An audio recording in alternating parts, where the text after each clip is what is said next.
আর বাজানোর মেয়েরাজ তকরির হারে হয় এই আর বটতলি জামে মসজিদত আর বটতলি জামে মসজিদত ইমাম হুজুর ইমামে আহলে সুন্নাত সনদুল মুহাদ্দিসিন উস্তাজুল আসাতেজা আল্লামা হুজুর ইমামে হাশমি রহমতুল্লাহ আলাই মেরাজুন নবীর মাহফিল প্রতিষ্ঠা করেছিলেন পাকিস্তান আমলত। এতে মেরাজুন নবীর মাহফিল এইভাবে অহরহ সর্বত্র নইত। এটা এই দেশ বিদেশের বড় বড় আলেমল তশিবান নিলেন।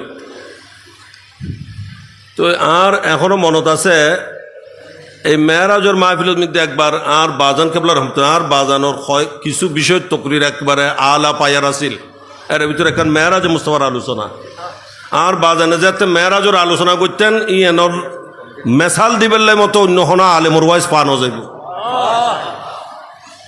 আর এখনো মনত আছে এই বাস সিগন্যাল দরবার শরীফের ফিস সাহেব কেবলা হাফেজ মৌলানা সৈয়দ আব্দুল বারি শাহ সাহেব কেবলা রহমতুল্লাহ আলাই তাইও তশিফা ছিলেন, উপস্থিত আছিলেন।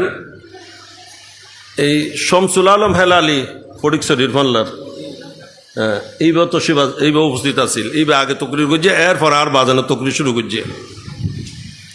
আর বাজানে যাতে তকরিশ করছে মেরাজ রুদ শমসুল আলম হেলালি সাহেব রহমতুল্লাহ আলাই দুনিতন বিদেবী এইবেও দুস্তর মদিম দিয়ে ফালাত দেরি নারা দে ফালাই ফালায় সদে ইন বয়ান হতুন উনিরায় হন্যবাড়ি যার তকরিরে আলেমে পর্যন্ত স্টেজত এগিয়ে গুই থিয়ে এরা নারা দে অযথায় গিয়ে গুই।